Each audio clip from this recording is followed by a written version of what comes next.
Welcome to UPSC 9 दोस्तों। नमस्कार।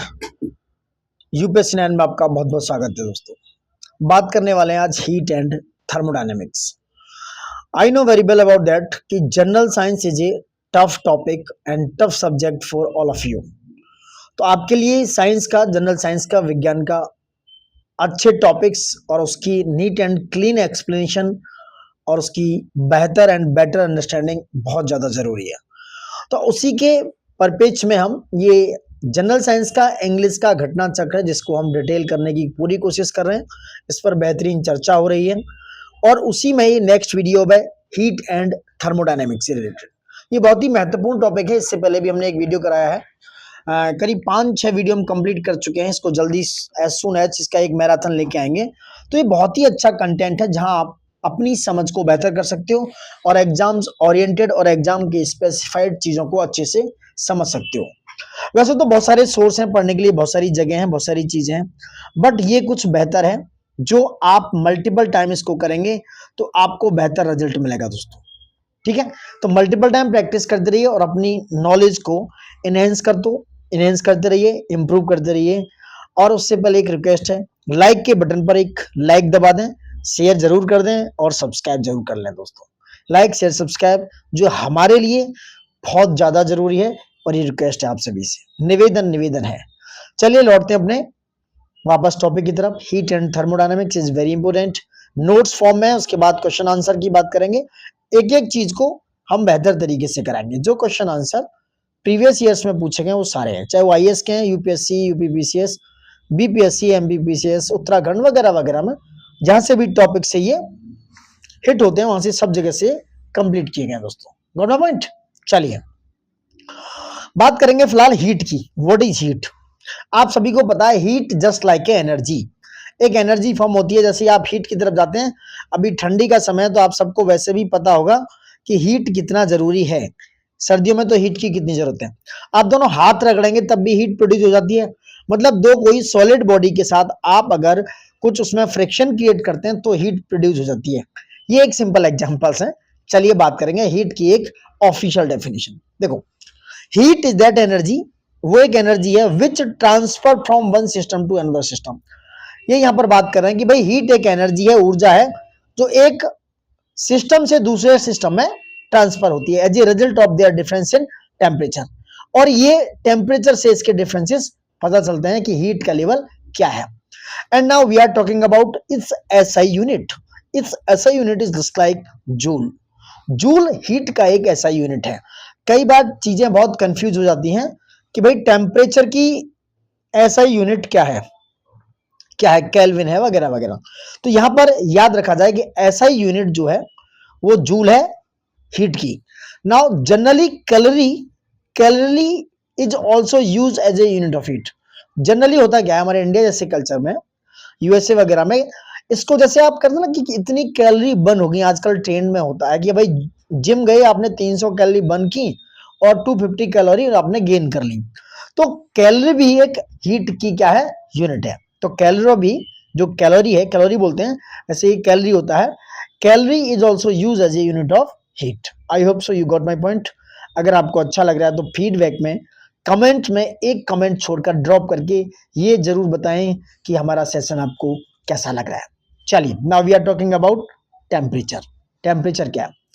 Temperature एक ऐसी थर्मल स्टेट है, एक किसी ऑब्जेक्ट से मतलब किसी वस्तु से है दोस्तों, उसकी एक ऐसी स्टेट है जो किसी भी हीट की डायरेक्शन को, जो उसका फ्लो है उसको एक्सप्रेस करता है। तो temperature is a thermal state of an object which expresses the direction of flow of heat. Got my point? And heat always transfer from a substance of higher temperature to a substance of lower temperature. यहाँ पर ये बात भी clear है, कई बार आ जाता है heat से कि भाई हीट जो है एक हायर सब्सटेंस से जिसका टेम्परेचर हायर होता है, हायर टेम्परेचर से किसी भी सब्सटेंस का हाई टेम्परेचर है उससे लो टेम्परेचर की तरफ मूव करती है। Got my point. चलिए बात कर लेते हैं। जैसे कोई लोहे की छड़ ले लो, आयरन की रॉड की छड़ ले लो, तो आप पता करेंगे कि जिस आप एक उसके ना एक कॉर्नर पे उसको गर्म कर लो, तो जब आप गर्म कर रहे होंगे ना तो धीमे धीमे आपका जब दूसरा कोना होगा, दूसरे कॉर्नर पे आपने पकड़ रखा है, वो भी धीमे धीमे गर्म हो जाएगा। दिस इज द मेन, क्योंकि जहां पर वो रॉड जल रहा है ना, जहां पर हीटिंग ज्यादा पड़ रही है, प्रेशर ज्यादा, हीट ज्यादा है, वहां जल्दी होगा और धीमे धीमे धीमे धीमे क्या होगा, heat always be transfer from a substance, that substance यानी जो रॉड है हायर टेम्परेचर से लोअर टेम्परेचर की तरफ मूव करेगा। तो आपका जो पकड़ा हुआ पार्ट है आफ्टर ए टाइम वो भी हीट हो जाएगा, गर्म हो जाएगा। अब मेजरमेंट की बात करते हैं। थर्मोमीटर एक ऐसा एपरेटस है जो इसकी टेम्परेचर की मेजरिंग करता है। To measure temperature following thermometers are in use. कौन कौन से? Now first one is Celsius, centigrade scale होता है। एक स्केल है टेम्परेचर का in which 0 degree C represent the melting point of ice. आप देखेंगे कि 0 डिग्री सी पर आइस मेल्ट हो जाता है। And 100 degree C represent the boiling point of water. One moment, 100 degree C पर पानी उबल जाता है, यानी आप किसी भी चीज का टेम्परेचर 100 कर देंगे तो पानी उबल जाएगा, पानी हो या कोई भी चीज हो, कोई भी लिक्विड हो। केल्विन स्केल है। On kelvin scale ice melting point is 273 kelvin while the boiling point of water is 370 kelvin. यहां से क्वेश्चन कई बार आता है, तो आप ऐसे प्रेजेंट कर सकते हैं कि भाई 0 डिग्री सी जो है, जो आपका मेल्टिंग पॉइंट है इन द सेल्सियस टेम्परेचर, वो केल्विन में 273 केल्विन है। क्या है वो? केल्विन में 273 केल्विन है। Got my point? एंड जो बॉइलिंग पॉइंट है 100 डिग्री सी वो 373 केल्विन है। ये केल्विन स्केल की बात हो रही है। आई hope so you got my point. चलिए नेक्स्ट बात करते हैं। नेक्स्ट क्या है? तो it is clear from above, जैसे देखा आपने 0 डिग्री सी टेम्परेचर वो क्या है, 273 केल्विन के इक्वल होता है, जैसे मैंने बताया है। तो यू कैन से कि भाई Kelvin equal to C plus 273, यानी कि जो केल्विन का टेम्परेचर नापेंगे आप, अगर आपने कहा कि आपको सेंटीग्रेड दे रखा है, तो भाई सेंटीग्रेड पे कोई टेम्परेचर 70 डिग्री है, तो केल्विन पे कितना होगा, तो 70 प्लस 273 कर देंगे आप, तो कितना आएगा 343। Got my point? 343 केल्विन आ जाएगा। ये इस तरह का कैलकुलेशन यहाँ पर है। अब फ़ारेनहाइट की बात करेंगे। इसका जो मेल्टिंग पॉइंट है 32 डिग्री फ़ारेनहाइट है, एंड बॉइलिंग पॉइंट जो 100 डिग्री सी है, जो सेल्सियस में 100 डिग्री सी है, वो यहाँ पर 212 डिग्री फ़ारेनहाइट मेंशन किया गया है। Got my point? अब एक रिलेशन है सेल्सियस और फ़ारेनहाइट के बीच में। A temperature is degree C is that Celsius scale and Fahrenheit on Fahrenheit scales that is C/5 equal to F minus 32/9। ये टेम्परेचर है जहां पर ये चीजें क्लियर कट होती हैं, आप इससे निकाल सकते हो। ये एक तरीके का क्या है, रिलेशन है। Got my point? चलो टेम्परेचर इफेक्ट्स ऑन मैटर, इसकी बात करते हैं। क्या क्या इफेक्ट्स पड़ते हैं किस किस मैटर पे? By the increase in temperature solid state convert into liquid state. आप किसी भी सॉलिड स्टेट्स पर टेम्परेचर इंक्रीज करेंगे, बढ़ा देंगे, बढ़ाते जाएंगे। आप देखते हैं जैसे लोहे की रॉड वगैरह होती है, उनमें टेम्परेचर जब बढ़ा दिया जाता है ना, तो वो रेड हो जाती है, रेडिश होने के बाद वो लिक्विड स्टेट में गिरने लगती है, बूंद बूंद टाइप से, तो वो द्रव हो जाती है, लिक्विड हो जाती है। तो यही कह रहा है कि if you are increasing a temperature in किसी सब्सटेंस का, सॉलिड स्टेट का, तो वो लिक्विड स्टेट में कन्वर्ट हो जाता है। And liquid state convert into A gaseous states while it decreasing in temperature. जब लिक्विड स्टेट्स होगी वो गैसियस स्टेट्स में कन्वर्ट हो जाएगी जब आप टेम्परेचर डिक्रीज करेंगे। And the gaseous from convert into liquid, from and liquid convert into a solid from. ये एक साइकिल चलता रहेगा जब आप टेम्परेचर इंक्रीज और डिक्रीज करते रहेंगे। Now we are talking about melting. क्या है मेल्टिंग पॉइंट या मेल्टिंग क्या है? देखो मेल्टिंग एक इस तरीके का प्रोसेस है विन विच सॉलिड सब्सटेंस या solid objects convert into liquid by heating या बाय टेम्परेचर। यानी कोई भी सॉलिड सब्सटेंस या वो लिक्विड में कन्वर्ट हो जाता है, उसको कहेंगे मेल्टिंग। द टेम्परेचर मेल्टिंग, जैसे आपने देखा होगा आइसक्रीम खा रहे होते हैं आप, जमी हुई होती है, वो सॉलिड फॉर्म में होती है। जैसे जैसे उसे हीट मिलती है दोस्तों, धीमे देखा ना आपने, वो पिघल कर मतलब लिक्विड एकदम पतली पतली हो जाएगी, एकदम कम कम कम कम सॉलिड, फिर एक समय के बाद जब आप नहीं खा पाएंगे तो गिर जाएगी। तो this is the melting position. Got my point? The temperature eight which solid matter melts and convert into a liquid at atmospheric pressure, it is known melting point. Example देखो, जैसे मैंने आइस का ही एग्जाम्पल दिया, 0 degree सी ice melt होता है 0 degree C पर into water, तो ice melt होके वाटर बनता है, क्योंकि वाटर लिक्विड है और आइस क्या है, सॉलिड फॉर्म है। So the melting point of ice is 0 degree C. Melting point क्या है यहाँ पर, 0 डिग्री सी है। Got my point. So different solid have a different melting points, ये भी एक प्रयोजन है। जैसे आइस का मेल्टिंग पॉइंट 0 डिग्री सी है, वही वैक्स थोड़ा ज्यादा सॉलिड होता है, ज्यादा सॉलिड होता है, उसका मेल्टिंग पॉइंट 63 डिग्री है, तो वो 63 पे पिघलेगा, उसको ज्यादा टेम्परेचर लगेगा। आयरन के लिए दोस्तों देखा ना, अब छोटा मोटा आयरन की रॉड को गर्म करते हैं तो आप देखेंगे कि वो गर्म होता है, हीट होता है, पिघलता नहीं है, मेल्ट नहीं होता है। लेकिन उसका टेम्परेचर आप 1535 यानी कि 1535 डिग्री सी कर देंगे तो आयरन भी लिक्विड वाली पोजीशन में खड़ा हो जाएगा, लिक्विड हो जाएगा, लाल होके रेड होके ना वो द्रव अवस्था में आ जाएगा। Got my point. अगर आप मेरा बताने का जो एक्सप्रेशन करने का, एक्सप्रेस करने का अच्छा लग रहा है ये टॉपिक, तो आप प्लीज लाइक शेयर सब्सक्राइब करें और कमेंट बॉक्स में जरूर एक कमेंट ड्रॉप करें दोस्तों कि सेशन कैसा लग रहा है। Got my point. तो कई बार एग्जाम्स में आयरन का मेल्टिंग पॉइंट आ जाता है कि कौन सी जो धातु है, मेटल है, वो कितना ज्यादा मेल्टिंग पॉइंट, मतलब मेल्टिंग पॉइंट कितना है उसका, कितने डिग्री सेंटीग्रेड है। नेक्स्ट बात करते हैं द मेल्टिंग पॉइंट ऑफ, तो melting point of any solid shows the extent of the force of attraction, यानी कि उसके बीच में क्या होता है, जो सॉलिड है उनके बीच में क्या होता है, एक फोर्स ऑफ अट्रैक्शन लगता है उनके जो पार्टिकल्स के बीच में। जो पार्टिकल कौन से, जो एटम्स या मॉलिक्यूल्स हो उनके बीच में एक फोर्स ऑफ अट्रैक्शन लगता है।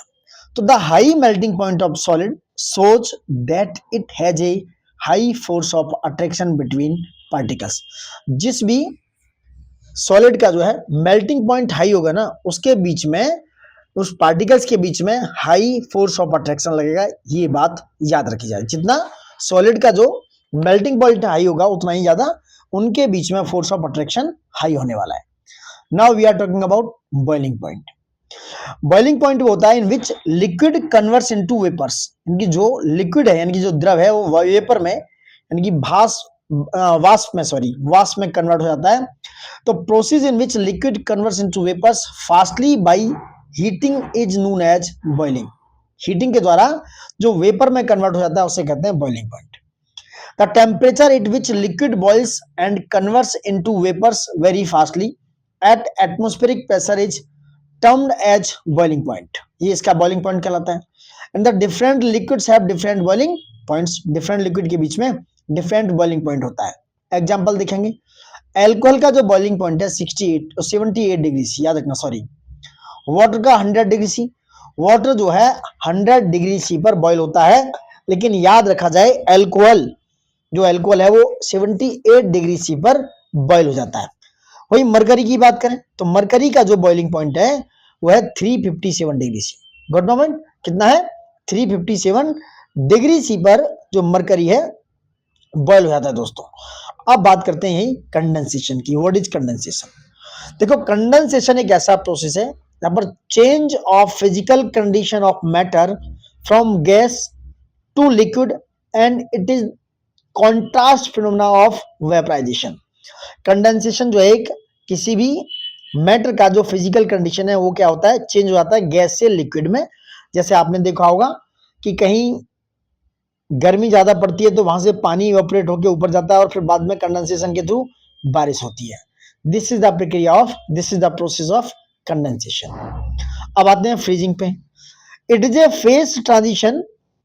Phase transition in which a liquid turns into a solid when its temperature is lowered below its freezing point, and this process is the contrast of melting point। तो जो transition है जहां पर liquid जो होता है वो सॉलिड में कन्वर्ट होता है वो कहलाता है melting, contrast of melting point. जो प्रोसेस है वो कहलाता है freezing point, below its freezing point. On cooling a liquid the temperature at which it turns into a solid is known as the freezing point, and the water का freezing point है 0 degree C. And the freezing point of the liquid and the melting point of solid is the same. याद रखा जाए, जो freezing point है liquid का वो कितना है और मेल्टिंग पॉइंट दोनों सेम है, क्योंकि वाटर जो है 0 डिग्री सी पर फ्रीज होता है और आइस 0 डिग्री सी पर मेल्ट होती है। Both points are same. ये क्वेश्चन आ सकता है कि भाई लिक्विड का freezing point of the liquid and the melting point of solid the same like ice. Ice का जो फ्रीजिंग पॉइंट है वो 0 degree C and melting point is also 0 degree C. अब बात करेंगे लेटेंट हीट, यहां से क्वेश्चन आता है the heat required to turn a solid into a liquid और वेपर और a liquid into a vapour without change of temperature is known as latent heat. I hope so you got my point. यानी कि जो heat है, heat को solid से liquid में convert होने के लिए जो रिक्वायरमेंट है वो है लेटेंट हीट, और वेपर में कन्वर्ट होने के लिए और लिक्विड से वेपर में कन्वर्ट होने के लिए विदाउट चेंज ऑफ टेम्परेचर, यानी कि बिना टेम्परेचर को चेंज किए, वो कहलाता है लेटेंट हीट। ये दो टाइप्स की होती है, लेटेंट हीट होती है मेल्टिंग की और लेटेंट हीट होती है वेपराइजेशन की, वेपर की, वाष्प की। अब लेटेंट हीट ऑफ मेल्टिंग की बात करते हैं।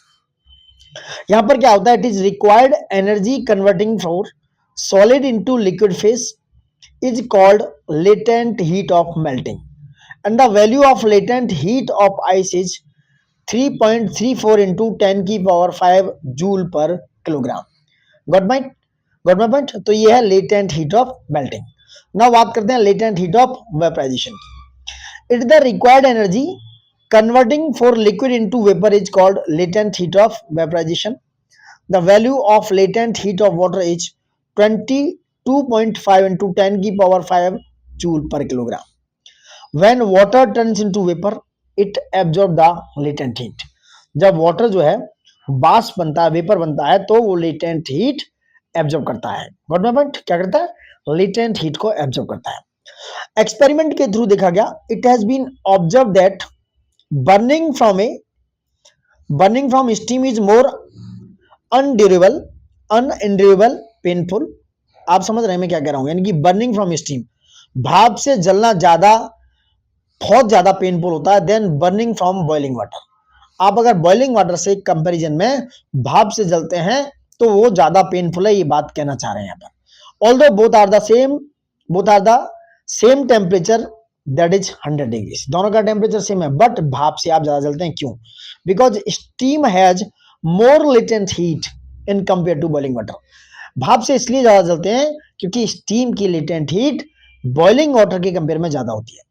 सो when steam falls on the skin it forms water after condensation, so it release 22.5 into 10 की power joule per kilogram heat. Got my point. More than boiling water due to emitting more heat bye steam then boiling water, steam creates more unendurable pain. Got my point.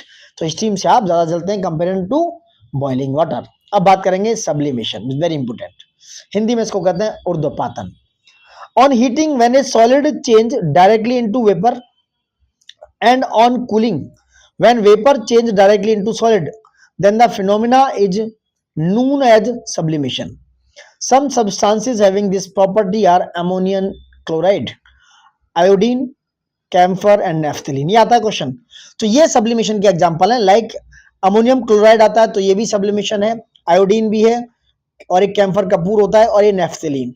This is the example and have the property of sublimation. जो direct heat होने पर solid से direct क्या होता है, vapour में convert हो जाता है। इसको लिक्विड फॉर्म में चेंज होने के लिए समय ही नहीं है। Got my point. ठीक है, तो now we are talking about evaporation. क्या है evaporation? The process in which liquid turns into vapour, यानी कि जो द्रव है, लिक्विड है, वो वेपर में कन्वर्ट हो जाए तो समझो ये इवेपोरेशन होगा। Below its boiling point and it termed as evaporation. It may occur at room temperature, और ये कहाँ होता है, रूम टेम्परेचर पे होता है। जैसे wet clothes dry due to evaporation of water, जैसे आप धूप निकलती है तो वहां से पानी उनमें से इवेपोरेट हो जाता है, वाष्प बन जाता है, और गीले कपड़े आपके सूख जाते हैं। The pond water ड्राइज up by evaporation of water, जो पॉन्ड है, तालाब है, वो भी इसी तरीके से सूख जाते हैं। And the temperature increase enhance the rate of evaporation. अगर टेम्परेचर इंक्रीज होता है, टेम्परेचर ज्यादा है, तो रेट ऑफ इवेपोरेशन भी ज्यादा होगा। The rate of evaporation of any liquid is maximum at its boiling point. जो रेट ऑफ इवेपोरेशन वो है किसी भी लिक्विड का, वो मैक्सिमम होगा उसके बॉइलिंग पॉइंट पे। In case of low humidity in the air the evaporation rate is high and water evaporates very soon, while higher humidity in the air results into a low rate of evaporation. Got my point? तो ये जो लो humidity का case है, जो air में अगर लो humidity है तो इवोपरेशन रेट दोस्तों हाई होगा एंड वाटर जो इवोपरेट होगा बहुत जल्दी क्या हो जाएगा, इवोपरेट हो जाएगा बहुत जल्दी पानी, अगर लो ह्यूमिडिटी का केस है। अगर हायर ह्यूमिडिटी है एयर में तो क्या होगा, उसमें लो रेट ऑफ इवोपरेशन होगा, यानी कि हायर ह्यूमिडिटी का, यानी कि ह्यूमिडिटी का डायरेक्टली क्या है, रेसिप्रोकल मीनिंग है। अगर हायर ह्यूमिडिटी है तो इवोपरेशन का रेट होगा लो, और अगर लो ह्यूमिडिटी है तो इवोपरेशन का रेट होगा high. Now we are talking about cooling by evaporation. Cooling by evaporation, a liquid filled in the pot when evaporates it receives latent heat of evaporation and the pot becomes cool. समझ रहे आप? A liquid filled in the pot when evaporates it receives latent heat of evaporation and the pot becomes cool. वो pot क्या होता है, cool हो जाता है। जैसे आपने देखा होगा अर्थन पॉट्स जो होते हैं, यानी एक गुड एग्जांपल है cooling by evaporation is cooling of earthen pots. Next देखेंगे द अर्थन पिक्चर, जो मिट्टी का घड़ा होता है, it has many minutes pores, बहुत सारे उसमें पोर्स होते हैं, छेद होते हैं, and its wall the water diffuse out from the pores and evaporates continuously. The required heat for evaporation is taken from the water itself, it leads to a lowering of temperature in the remaining amount of water. ये पूरा इस तरीके से work करता है। Next देखेंगे sweating process, जो पसीना आता है, it is more the summer season because cotton clothes are the best absorbent of water. Cotton cloth जो क्लॉथ्स होते हैं बॉडी पे अच्छे क्यों दिखते हैं गर्मी में, क्योंकि वो वाटर को एब्जॉर्ब कर लेते हैं, and it absorb the sweet of our body and evaporation of sweet provides cooling to our body. Next बात करेंगे synthetic clothes such as polyester are unable to absorb water in excess quantity, so these are unable to provide cooling to our body. So due to this reason cotton clothes are given priority in the summer season. Got my point? Next बात करेंगे the fan increase the rate of evaporation to switch. जब पंखा चलाते हैं तो आपकी body से ठंडक महसूस होती है, क्योंकि वो इवोपरेशन जो जा रहा है, स्वीट पसीने का जो इवोपरेशन हो रहा है, इसलिए आप ठंडा फील करते हैं। In the desert room cooler, in desert room cooler, the cooling effect is produced due to evaporation of water. It cools more in hot and dry days because in hot days higher temperature increase the rate of evaporation. तो desert room cooler जो है वो क्या करता है, the cooling effect produce करता है evaporation of water की वजह से। इसलिए क्या होता है, वो जल्दी क्या हो जाता है, गर्मी में और सूखे के दिनों में जल्दी ठंडा कर देता है। Got my point? ये था आपका इवेपोरेशन से रिलेटेड क्वेश्चन। सारे जितने भी थ्योरी थी, थ्योरी नोट्स थे, बहुत ही बेहतरीन है। अब आते हैं क्वेश्चन बैंक पे, बहुत ही बेहतरीन है। In an ecosystem flow of energy decline as it passes from lower to higher trophic level, this is explain by the following. ये समझ रहे हैं कोई इकोसिस्टम में जब एनर्जी जो फ्लो करता है, डिक्लाइन होती है वो, सॉरी, जब वो लोअर लेवल से हायर ट्रॉपिक लेवल पर जाती है, ये किसके द्वारा एक्सप्लेन किया है, ये second law of thermodynamics. So B answer है, एमपीपीसीएस में आया वो क्वेश्चन है, सो आंसर आपका बी है दोस्तों। Got my point? चलिए एक्सप्लेनेशन देख लो इसका। कोई इकोसिस्टम है, flow of energy declines as it passes from lower to higher tropic level, this is explain by the second law of thermodynamics. याद रखना, this is explain by the second law of thermodynamics. The second law of thermodynamics states that as energy is transferred or transformed, more and more of it is wasted. That means every activity and energy transformation is accompanied by dissipation of energy. So the energy decreases from one tropic level to the next tropic level because energy is lost as metabolic heat during transfer of energy. When food energy passes from producers to herbivores to carnivore, only 10% of energy transfer from one tropic level to another tropic level. Got my point? समझ गए होंगे पूरी चीज। Next बात करते हैं, question number 2 क्या कहता है, the temperature point at which solid, liquid and the gaseous states may stay together is known as triple point. Got my point? BPSC में आया हुआ क्वेश्चन है। The temperature point at which solid, liquid and gaseous states may stay together is known as triple point. In thermodynamics, a substance triple point is the unique combination of temperature and pressure at which the solid phase, liquid phase and the gaseous phase, it can all coexist in thermodynamic equilibrium. By international agreement, the triple point of water has been assigned to value of 273.16 Kelvin या 0.01 degree C या 32.018 degree Fahrenheit. Next बात करते हैं question number 3 पे। Heat transfer that does not require a medium is called radiation. Important है, जहां पर heat transfer हो रही है दोस्तों, उसके लिए किसी मीडियम की रिक्वायरमेंट नहीं है, तो वो रेडिएशन में होता है। बीपीएससी 24 में आया क्वेश्चन है। Heat energy by radiation is the process where thermal energy transferred through electromagnetic waves without requiring a medium. Unlike conduction and convection, radiation does not require a medium. वही conduction and convection में दोस्तों एक medium की आवश्यकता होती है, but जो radiation के लिए there is no need of medium like air or water. So this means it can transfer heat across a vacuum like the space between the sun and the earth. The sun's energy travels through the vacuum of space to warm the earth via radiation. Question आ जाए कि भाई earth कैसे गर्म होता है, तो it is warm because by radiation, और radiation transfer because of without medium. Question number 4 देखते हैं क्या है। Transfer of heat by convection can take place in gases and liquid. Transfer of heat by convection and take place in gas and ये liquid में होता है। जो heat का ट्रांसफर है कन्वेक्शन के थ्रू गैस और लिक्विड में होता है। Got it? एमपीपीसीएस में आया क्वेश्चन है। नेक्स्ट बात करते हैं। अब क्वेश्चन आंसरों को इस फॉर्मेट में करेंगे ना। तो देखो कन्वेक्शन क्या है। Convection it is a mode of heat transfer. Convection is a mode of heat transfer by actual motion of matter and it is possible only in fluids and gas. Convection can be natural and forced. तो convection naturally हो सकता है या forceful हो सकता है, किसी force के द्वारा भी हो रहा हो। तो ये एक ऐसा मोड है जो हीट ट्रांसफर करता है जो एक्चुअल मोशन ऑफ मैटर में।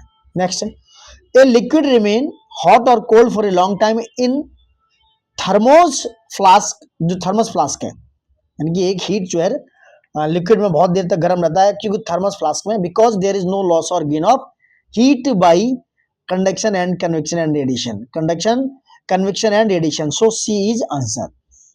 Thermos flask have a vacuum gap between the inner chamber and the outer wall. So there is no loss or gain of heat by conduction, convection and radiation. याद रखना ये तीनों चीजें इसमें, radiation, convection and conduction. This a liquid remains hot or cold for a long time in thermos flask. Question number 6. Steam at 100 degrees C cause more severe burns than the water at the same temperature because of, मैंने अभी बताया था कि steams provides more heat and they have latent heat. Steams का 100 degree C cause more severe burns than we water at the same temperature. तो मैंने ऊपर भी एक्सप्लेन किया, तो आप समझ सकते हैं। क्वेश्चन नंबर 7 पाएंगे। Compare to a burn due to air at 100 degree C, the burn due to steam at 100 degree C is more dangerous due to high latent heat of evaporation. Next question number 8. The hand burns more by steams comparatively to boiling water because steam has latent heat. ये बात है। A is answer. What about A answer दोस्तों? देखिए question number 9 पे आइए। IAS में आया question है, very important. Steam at 100 degree C and boiling water at 100 degree C contains same amount of heat. No. Boiling water होता है और 100% same amount of heat नहीं हो सकता, क्योंकि उस पर 540 कैलोरी होते हैं और वहां पर देखो latent heat of fusion ice is 80 calorie per gram and the latent heat of fusion of ice is equal to the latent heat of evaporation of water. ये भी wrong. In an air conditioner heat is extracted from the room air at the evaporator coils and is ejected out at the condenser coil. तो which is correct? Only 3 दोस्तों। Very important question. D का 3 है, 1 first and second गलत है, और क्यों गलत है इस पर बात करेंगे। स्टीम 100 डिग्री सी टेम्परेचर पर 540 कैलोरी पर ग्राम हीट रखती है, more heat than the boiling water. तो स्टीम की जो 100 डिग्री सी पर जो एनर्जी है, हीट है, वो 540 कैलोरी पर ग्राम है। At the same temperature due to the latent heat of vaporisation. तो latent heat of fusion of ice is 180 calorie per gram, while latent heat of vaporization of water is 540 calorie per gram. Thus, first and statement second is not correct. Air condition में होता क्या है, heat जो है extract कर ली जाती है room से निकाल ली जाती है और उसको एवापोरेटर के द्वारा, किसके, उसमें एक एवापोरेटर कॉइल लगा होता है और उसको कंडेंसर कॉइल में इजेक्ट कर दिया जाता है, उसमें डाल दिया जाता है, इसलिए आपका रूम ठंडा हो जाता है। चलिए आगे बढ़ते हैं, क्या है the heat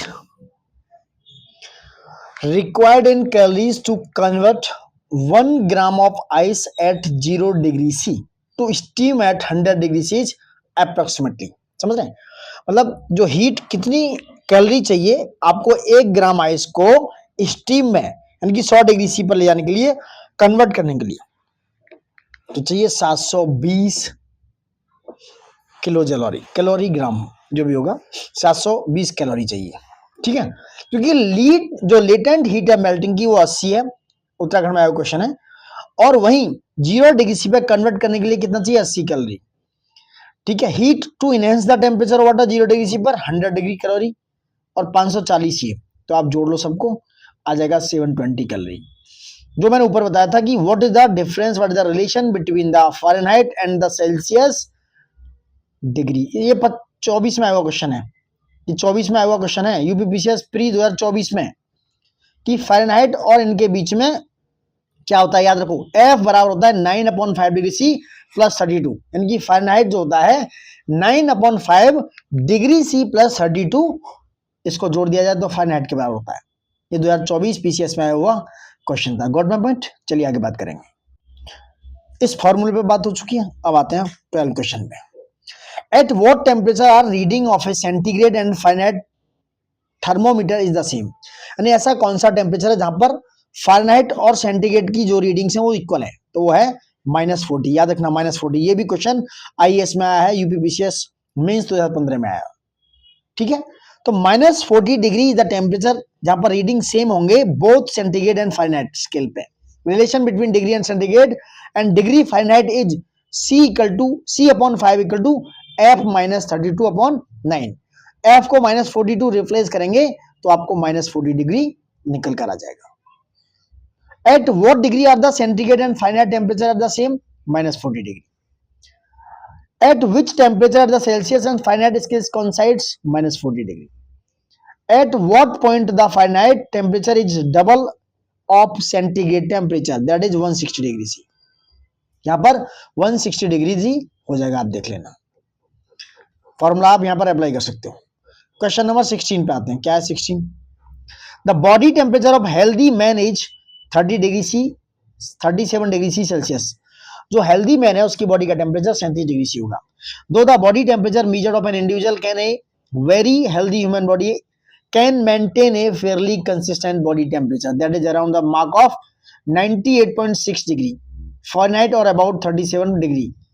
If we convert 37 degree Celsius to Kelvin, it equals to 37 plus 273, यानी कि 310 Kelvin. The normal temperature of human body in Kelvin scale is 310. तो जो Kelvin scale पर है वो 310 है। नेक्स्ट है the normal temperature of human body is 98.4 degree Fahrenheit. It is equivalent temperature in degree C is 36.89, देख सकते हो। Question number 19, normal temperature of human body on Celsius scale will be 36.9 degree, got my point. 20 देखेंगे, same चीज है, negative value वगैरह पर same चीज है, तो नेगेटिव वैल्यू होती है केल्विन पर, तो Kelvin scale has no negative value, मतलब नेगेटिव वैल्यू नहीं होती है, तो ये होती है केल्विन पर। The Kelvin scale is the best representation of average kinetic molecular energy when a substance has a temperature of 0 degrees -273.15 degrees. It is at absolute zero and has no kinetic energy at all because its particle stop moving. 21 पे बात करेंगे, a measured temperature in Fahrenheit scale is 200 degree Fahrenheit. What will be its value in Celsius scales? 93.3 degree C. आप C/5 equal to F -32/9 में रख दो, put कर दो, same चीज है, वही फॉर्मूला देखो आया हुआ है, F equal to C upon 5, यानी वही है, यानी कि निकाल सकते हैं यहाँ पर, ठीक है। यूपीपीसीएस मेंस में आएगा 16 में। 23 भी देख सकते हो आप इसी तरीके से। हाँ 24 आता है। The value of 50 degree C in Fahrenheit scale is 122 degree Fahrenheit. जो 50 डिग्री सी पे फॉर्मूला मैंने बताया था क्या है, एफ अपॉन 9 ऐसे सी अपॉन 5 प्लस 32, ठीक है, ये आप पुट कर सकते हो। 25 पे आ जाओ। In cold countries alcohol is preferred to mercury as a thermometric liquid because alcohol has a lower freezing point. alcohol का जो freezing point है वो होता है lower. There are lots of reason for using alcohol than mercury as thermometric liquid. Some alcohol has a very low freezing point of about -112 degrees C and therefore is suitable to record very low temperature. Thus in cold countries alcohol is preferred to mercury as a thermometric liquid. 26 पे आते हैं, क्या है, very important. तो question number 26 कहता है कि which one of the following is use as an antifreeze for the automobile engine. तो एंटी फ्रीज जो है ऑटोमोबाइल इंजन के लिए वो है इथाइलिन ग्लाइकोल। दोस्तों क्या है, ethylene glycol. Ethylene glycol is an organic molecule most widely use as antifreeze in automobile engines and as an industrial solvent. When it is mixed with water, the freezing point of the mixture is depressed. Specifically, a mixture of 60% ethylene glycol, क्या है, ethylene glycol, sorry guys, ethylene glycol and 40% of water freeze at -40 degrees C. That is why water is not frozen in the engine of cold countries. इसलिए वहां पर engine जमते नहीं है, क्योंकि वहां पर एंटी फ्रीज ऑटोमोबाइल इंजन्स में इथाइलिन ग्लाइकोल का यूज किया जाता है। Got it. चलिए नेक्स्ट बात करते हैं। क्वेश्चन नंबर आता है 27 पे, क्या है, what is absolute zero temperature. तो थियोरेटिकली अगर देखा जाए तो द लोएस्ट पॉसिबल टेम्परेचर होता है, वो होता है zero temperature. Absolute zero is the lowest possible temperature at which point the atom of a substance transmit no thermal energy. They are completely at rest. It is zero on the Kelvin scale, which translate to -27.3.15 degree Celsius. So B is answer आपका। Expansion during heating, that is decrease the density of the material. C is answer है। जब heating के समय expansion होगा तो उसकी जो density है किसी मटेरियल की वो डिक्रीज होगी। Density is defined as the ratio between mass and volume और the mass per unit volume. As the temperature increase most material expand और increase their volume. This results in a decrease in density, decrease in density. Next बात करते हैं। When ice melts then volume is decrease. जब ice melt होगी तो उसका volume decrease होगा। दोस्तों elements such as cast iron, ice, antimony, bismuth and the brass when melts their volume decrease and these type of solid floats in their own melted fluid. Question number 30 भी देख सकते हो। Come to the 31। What is the use of thermostat. कई बार question आता है। तो to maintain the temperature, इसका यूज क्या है, to maintain the temperature. C answer है, सी इज आंसर। थर्मोस्टेट जो है ऐसा डिवाइस है which are automatically regulate temperature, it helps to save energy and power. Thermostat is related to temperature. Next question 33। Thermostat is a device which automatically regulate the temperature of a system. तो thermostat is a device which automatically regulates temperature और provides a signal use by another device to regulate temperature. 34 पे बात करेंगे। Thermostat is the temperature is a mean of keeping stable. 35. What is the function of the thermostat of a refrigerator? It is the maintain constant temperature. C is the right answer. C is the right answer. Got it? क्या है? तो safest temperature और keeping food fresh in a refrigerator is 4 degrees C. याद रखना refrigerator का अगर आप temperature रखना चाहते हैं तो 4 डिग्री सी रखिए, जो आपके पैथोजेंस वगैरह को, जो माइक्रो ऑर्गेनिज्म है, उन्हें स्पॉइल कर देगा, मतलब डिस्ट्रॉय नहीं करेगा। नहीं, रेफ्रिजरेटर जो टेम्परेचर है डू नॉट डिस्ट्रॉय पैथोजेंस और spoilage micro organism. The lower temperature slow the growth of micro organism already in the food. कहने का मतलब है कि वो डिस्ट्रॉय नहीं करता है, नहीं स्पॉइल करता है, बट वो उनकी ग्रोथ को स्लो कर देता है जो फूड में ऑलरेडी है।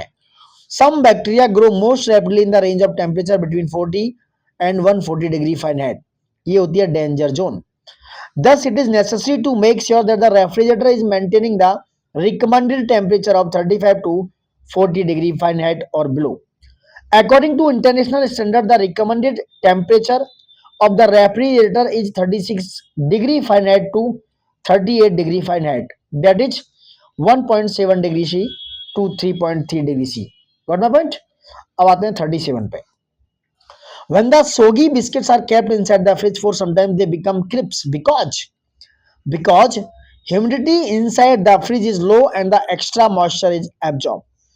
क्योंकि जो फ्रिज के अंदर ह्यूमिडिटी है वो लो होती है और एक्स्ट्रा मॉइस्चर को वो एब्जॉर्ब कर लेता है, जिसकी वजह से वो क्रिप्स हो जाता है।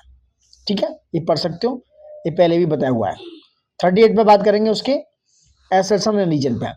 ए piece of ice added to the drink cools it, then reason है ice takes latent heat from the drink for melting resulting in the cooling of the drink. So both are right and the explanation is correct. Heat transmit from hot body to cold body. Ice takes latent heat from the drink to melt and makes drink cooler. Got my point? 39 की बात करें क्या है, assertion and reason पे बात करते हैं। Large cold storage plants use ammonia as refrigerant while domestic refrigerator use chlorofluorocarbon. Reason क्या है?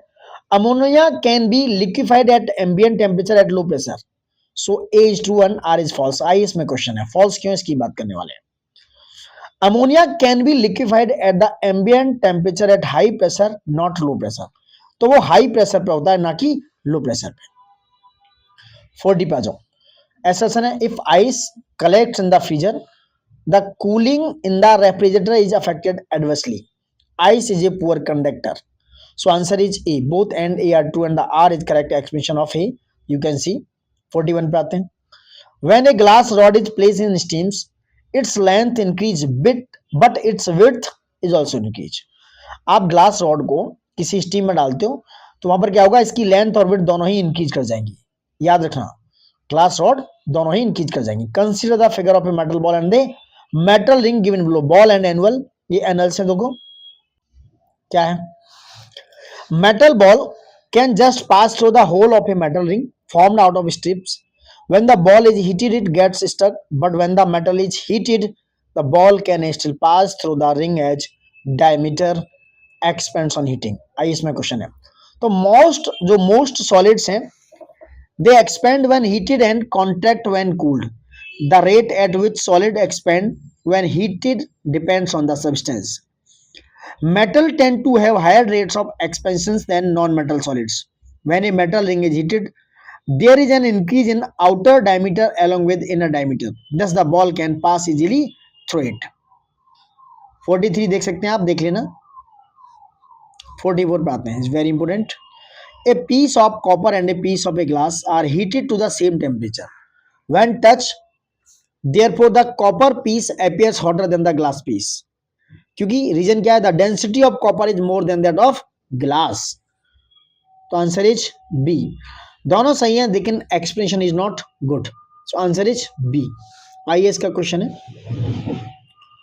Copper is a very good conductor of heat, so it allow the maximum amount of heat to pass through it from one point to other, but glass is a poor conductor of heat and hence it allow a very little amount of heat to pass through it.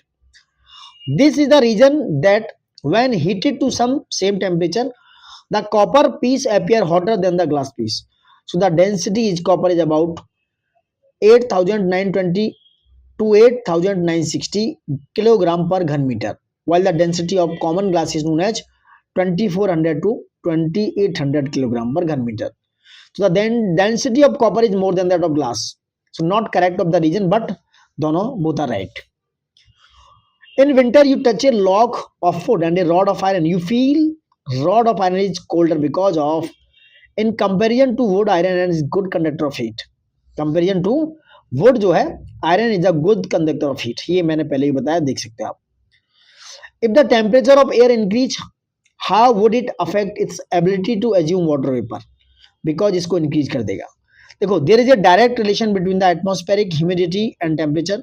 The ability of air to assume water vapor depends on its temperature. Thus, if temperature of air is increased, then automatically its ability to hold water vapor will also be increased.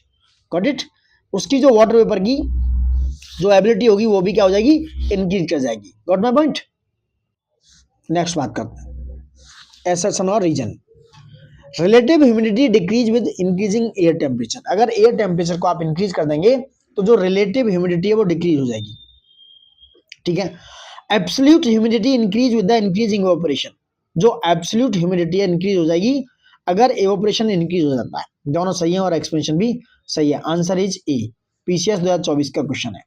देखो, relative humidity express the air's water vapour जो content है as a percentage of its maximum capacity at a given temperature, while absolute humidity measures the actual amount of water vapor in the air, gram of water per cubic meter. So now relative humidity is inversely related to temperature. As temperature increase, relative humidity decrease and vice versa. So now absolute humidity is not directly depend on temperature. It simply measures the amount of water vapor present regardless of how much the air can hold. Absolute humidity increase with increased evaporation because evaporation is the process of adding water vapor to the air. Hence A and R true, and the R is not the correct explanation of A. In the night of strong wind, dew is not formed because of rate of evaporation is fast. Dew is not formed in the night of strong wind. Due to strong wind, the rate of evaporation is fast. Thus, the particles of the dew tend to evaporate. 49 पे आते हैं. Which of the following statement is not true? This is the B. Air conditioner and the air cooler both maintain humidity. Air conditioner and the air cooler both maintain temperature and the motion of air, but the air conditioner also having the ability to maintain humidity, while air cooler does not have the ability of maintain humidity. So it is clear that option B is not true. Correct? Not true. Air conditioner and air cooler both maintain humidity नहीं करते. Air conditioner वही क्या केवल humidity maintain करती है. Got it. Question number 50 पे आ जाओ. क्या है? What does an air conditioner installed in a room control? This is the humidity and temperature only. The cooling by a desert cooler is based on evaporative cooling. दोस्तों, the cooling by a desert cooler is based on the evaporative cooling. These coolers are also known as swamp cooling is done by release of compressed gas. Most of the air conditioners use compressed gas which can cool the room or other places. Got it? Next बात करते हैं अब. In which of the following condition wet clothes will dry earliest? In which of the following condition wet clothes will dry earliest? So this was 20% of relative humidity and 60 degrees C temperature. The wet clothes will dry earliest at minimum humidity and maximum temperature. Thus, according to option given in the question D will dry the wet cloth earliest. 54 पे आएंगे. Which one of the following change occurs when salt is added into the water? So boiling point is increase and freezing point decrease. Got my point? If you are adding the salt in your water, the boiling point is increase and the freezing point decrease. Got my point? So A is your answer. Next बात करते हैं.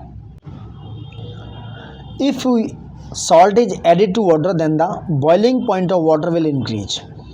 This happens as the boiling point is the temperature at which the vapor pressure of solvent becomes equal to the external atmospheric pressure. Similarly, it also decreases the freezing point, which in turn will interfere with the frozen solution crystal structure. That means the temperature will have to be colder to overcome it and freeze the mixture. Next step 55. On adding common salt to water, the boiling point and the freezing point of water will increase. Boiling point will be increased and the freezing point will decrease. Next, 56, assertion and reason. Salt is used for cooking the food at place on higher from sea level. Temperature is low in higher places. So B is right, correct, not the correct explanation of A. At high altitude, the atmospheric pressure is low, so water will boil at a lower temperature. Because the boiling point of water is lower at high altitudes, it takes longer to cook at higher altitudes than at sea level. Adding a little salt to the water will cause the water to boil at a slightly higher temperature, which can be helpful while cooking, especially at high altitudes. Lower pressure at higher altitudes causes the temperature to be colder. Got my point? To keep drink at the same temperature for quite sometimes, the walls of the thermo bottles are coated with silver layer. The glass or steel which is used in the thermos bottle is coated with a silver layer to keep drinks at the same temperature for some time. Got my point? 58 पे. It is more comfortable to wear with white clothes in summer because they reflect all the heat falling on them. We use white clothes in summer because while white clothes are good reflector of heat, thus we do not feel warm. In winter, grey or dull colored clothes are used because grey or dull colored clothes are good absorbers of heat. 59. White clothes are, very good. Answer is D. We prefer the white dress in winters. White dresses are good reflector of heat. So A is false, but R is true. We prefer the white colored dress in winter because of, but white dress or reflector is a good thing. Light colored clothes are preferred in the summer. Not. This is wrong. Light colored, obvious. Light colored, white. Light colored clothes are preferred in summer. Light colors are poor absorbers of heat. So A is right answer. Correct explanation of A. 61 ka A. Got my point? White and light colored clothes are poor absorber of heat. That is why such clothes are preferred in summer. So both the options A and R correct, and the R correctly explanation of A. Loss of water from the body through perspiration depends on both and AB. Atmospheric temperature only or atmospheric humidity only? Temperature and humidity only. Loss of water from the body through perspiration depends on both atmospheric temperature and atmospheric humidity. Perspiration or sweating allow the body to regulate its temperature. The rate of sweating depends on how many factors and increase in proportion to the work rate and the environmental temperature and humidity. The most important function of perspiration is to regulate body temperature. Got my point? Perspiration is often related to heat. When there is a rise in temperature of the surroundings, the body heats up and that can be dangerous. The temperature of the body has to be stable or else the cells will start to burst. The problem will occur when running of the organs and even heat strokes can arise, which can lead to death. It is the process of perspiration that cools the body down. The sweat released onto the body cools it down, and when the watery substance evaporates from the skin, it takes the heat with it, giving a cooling effect. A fan produces feeling of comfort during hot water because our perspiration evaporates rapidly. In summer, a ceiling fan in the counterclockwise direction can help to cool your home by pushing cool air down. During the hot summer months, though, this wind chill effect can work to your advantage by providing a breeze that can help evaporate the skin's moisture quickly, creating a cool feeling. 65 बात करेंगे. In an earthen pitcher, जैसे बात हुई थी, तो the water remains cold due to the process of evaporation. Got my point? ये ऊपर भी मैंने explain किया. You can see. On a specific day and time, the temperature was 48 degrees C in Churu and 24 degrees C in Simla. Two metallic cups identical in all aspects contain water at 95 degrees C in Churu and the 71 degrees C in Simla. Which one of the two cups reach from room temperature first? Both cups reach room temperature at the same time. The rate of heat loss of an object called cooling rate. 67 देखना. A hot body cools from 90 degrees C to 75 degrees C in 25 seconds. the same body in future cooling from 75 degrees C to 60 degrees C will take how much time? More than 25 seconds. Newton's law of cooling states that the rate of loss of heat by a body is directly proportional to the temperature difference between the body and surrounding. As the temperature difference between the body and its surrounding will be lesser in the second case, so the time taken cooling from the 75 degrees C to 60 degrees C will be more than 25 seconds. Got my point? Come to the question number 68. Consider the following statement regarding heat wave. Heat wave is considered if the maximum temperature of a station reaches at least 30 degrees C or more for planes. Heat wave is considered if the maximum temperature of a station reach at least 40 degrees C, more for hilly region. Neither D. Heat wave is considered when temperature of a station reaches at least 40 degrees C or more in plains, at least 30 degrees C or more in hilly region. So both statements are incorrect. In the season of summer, we experience a humid heat when humid weather. In the season of summer, when the weather is humid, we experience humid heat. Xeric condition refer to low humidity. याद रखना, xeric condition refer to low humidity. Xeric condition refer to low humidity. Xeric conditions is characterized by an inadequate supply of water. These conditions exist in arid habitats, extremely cold habitats, and in salt marshes. The atmosphere exerts enormous pressure on us, but we do not feel it because our blood exerts a pressure slightly more than that of the atmosphere. So the atmosphere exerts enormous pressure on us, but we do not feel it because our blood exerts pressure slightly more than of the atmosphere.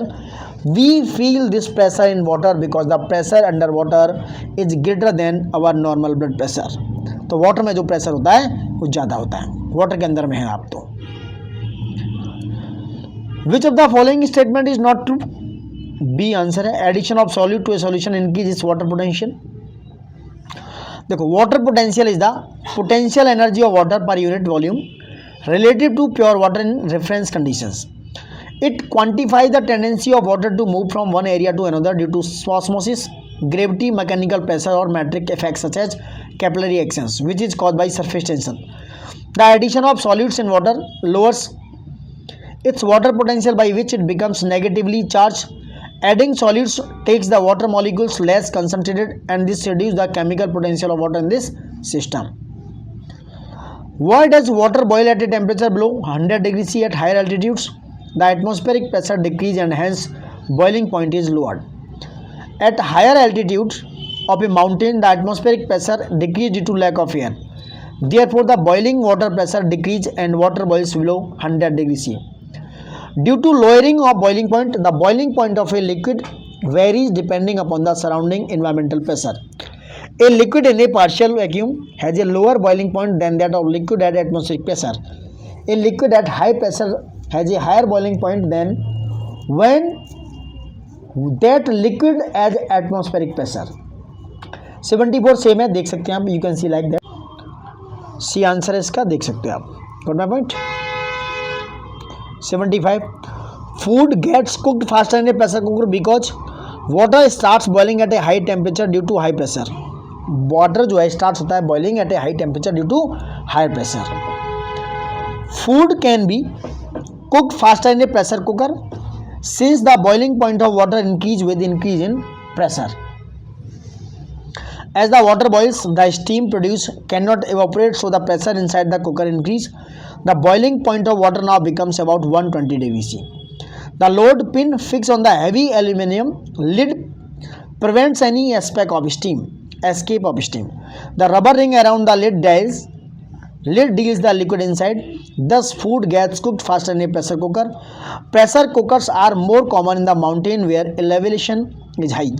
At higher elevation, atmospheric pressure is lower and therefore water boils at lower temperature. In order to make up for what difference, people use pressure cooker. 76. Food gets cooked faster in the pressure cooker because B. Water starts boiling at high temperature due to high pressure. 77. What is? Pressure cooker cooks food in the lesser time because C. Temperature of boiling water increase due to high pressure. Same चीज है, same things, so you can skip, I can skip for that. Food is cooked fast and pressure same, so due to high pressure the boiling point of water is raised. 80 पे आएंगे. In a pressure cooker food is cooked in the shorter time because the boiling point of water increase. 81. The handle of pressure cooker is made up of ebonite. Ebonite is hard material. So B, both and A are true, but R is not the correct explanation of B. B is answer. B is got my point. B is answer. ठीक है. Handle of pressure cookers is made up of ebonite. Ebonite एक ही substance है. ebonite एक substance है. Because it is an insulator and prevents heat from reaching the handle. जो ebonite के लगे होते हैं ना, जो हीट को रोकते हैं. And prevents burning of hands. Ebonite is a strong material और so assertion A and reason R both are correct और explanation is also not correct. 82. In a pressure cooker the temperature at which the food is cook depends mainly upon which of the following. Area of the hole in the lid of course and the temperature of the flame not. Temperature of the flame does not work and the weight of the lid. So 1 and 3 is right. IS 21 का question है. Area of the hole in the lid very very important and the weight of the lid. In a pressure cooker the food is cooked with the boiling of water. Boiling point is increase inside a pressure cooker by increasing the pressure. This pressure can be adjusted by changing the weight place on the top of the cooker lid. The pressure and cooking temperature also depends upon area of the hole in the lid. The principle of pressure cooking is to maintain a temperature of about 120 degrees C inside the cooker as opposed to temperature of 100 degrees C attained in open vessels. The weight is designed in a such way that it will kick when the pressure inside just exceed about 1 atmospheric gauge, thereby releasing the excess pressure. This is the pressure at which the boiling point is about 120 degrees C. Once the required pressure and the temperature is attained, more heat input by increasing the temperature of the flame. So you can see about that things. Come to the 83. Maximum temperature inside pressure cooker depends on area of hole on the top and weight kept on it. 84. When a bottle is filled with the water and is freezing, the bottle break down because water expand upon freezing. 89. You can see like that. 84 का explanation देख सकते हो. A glass bottle containing water tightly corked break when it is kept in freezer because the frozen water will have more volume than the liquid water. So increased volume will put pressure on the walls of the bottle and it will break. A glass bottle containing water tightly corked breaks when it is kept in freezer because the volume of water increase in freezing. Volume of water increase on freezing. When a piece of ice floating in a glass of water melts, the level of water will remain same. कई बार पढ़ा होगा आपने. You can see. Cloudy nights, very important. Cloudy nights are warmer compared to clear cloudless nights because cloud reflects back the heat given off by earth. So cloudy nights ज़्यादा warmer होती हैं, गर्म होती हैं. IS का question है. When you have cloudy nights, the clouds prevent heat from escaping through the atmosphere and into space. The clouds act like a blanket and trap the heat. That is why every time when there is a cloudy night, it is always warmer than a clear night. अगर वो cloudy night है तो वो क्या होगी, गर्म होगी clear night से. The cloudy nights are warmer than clear nights because clouds prevent radiation of heat from the ground and the air. Got my point? So A is answer. A is answer. The cloudy nights are warmer than, you can see that. IS 22 का question है. High clouds primarily reflect solar radiation. High clouds primarily reflect solar radiation and cool the surface of the earth. Low clouds have a high absorption of infrared radiation emanating from the earth's surface and thus cause warming effect. Which statement given is correct? D. Nothing, 1 nor 2. Whether a given cloud will heat or cool the surface depend on several factors, including the cloud's altitude, size, the makeup of the particle from that cloud form. Low, thick cloud primarily reflect solar radiation and cool the surface of the earth, while high, thin clouds primarily transmit incoming solar radiation. At the same time, they trap some of the outgoing infrared radiation emitted by the earth and radiate it back downward, thereby warming by the surface on the earth Hence both of the given statement are incorrect. 90, you can see the temperature contrast between the continent and the ocean is greater during summer than in winter. The specific heat of water is more than that of land surface. So you can see IS 23 का question है, D answer है इसका, क्या है, D. Statement first is incorrect and second is correct. Explanation देखना जरूरी है क्योंकि आ सकता है पीसीएस में. इसका क्वेश्चन है the specific heat capacity is the, थोड़ा बड़ा कर लेता हूँ इसको दिखाने के लिए. The specific heat capacity is property of the substance जो डिटरमाइन करती है चेंज इन द टेम्परेचर पर. When a given quantity of heat is absorbed or rejected by it, it is defined as the amount of heat per unit mass absorbed or rejected by the substance to change its temperature by 1 unit. Water has the highest specific heat capacity compared to other substance. The specific heat of water is much greater than that of land surface. Owing to its high specific heat capacity, the water of ocean warms up much more slowly than the land during summer, and consequently wind from the sea has a cooling effect. On the other hand, the ocean slowly cools in winter, keeping the air warm. That is the reason why ocean temperature change relatively little from summer to winter. Thus, the temperature contrast between continent and ocean is greater during winter than in summer. So statement first is incorrect, second is correct. 91. Fruit stored in a cold chamber exhibit longer storage life because rate of respiration is decreased. IS 13 का question है. It is well known that even after harvesting of the fruits, the process of respiration contains some drinks about the ripening, change in color, softening of flesh, increase in sugar content and development of flavor. These changes occur more rapidly at high temperature. This means that the lower the temperature of storage, the longer would be the strong storage of life the fruit. In cold chamber, the rate of respiration of fruits is decreased and their storage life is increased. 92. Woolen clothes kept us warm. Woolen fibers are made from a special type of protein which is bad conductor of heat. So answer is C. A true है, R false. Bad conductor नहीं, good conductor. ठीक है. Woolen clothes kept us warm in water. It just because woolen clothes have fibers and because those fibers air is trapped, which reduce heat loss. Air reduce heat loss because it is an insulator or poor conductor of heat. This statement is correct and reason is false. 93. Which one of the following statement is not correct? C. The velocity of sound in air decrease as the humidity increase. So this is incorrect. Humidity is the percentage of water vapor present in air. As the humidity increase, the percentage of water vapor is increased and is decrease the density of air.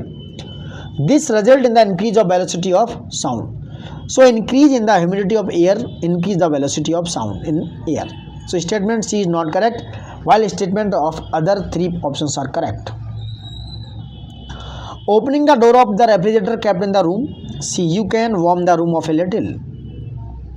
Because door जो है, door of a refrigerator kept open in a room, so the temperature will start to rise inside the refrigerator. The thermostat will kick in and try to cool it back down. This means the motor is running, which means heat is being added to the room, resulting warmer room. 95. If the doors of a refrigerator are left open for few hours, then the room temperature will increase. आप explanation ऊपर हमने बता चुके हैं दोस्तों. Got my point. चलिए next आते हैं.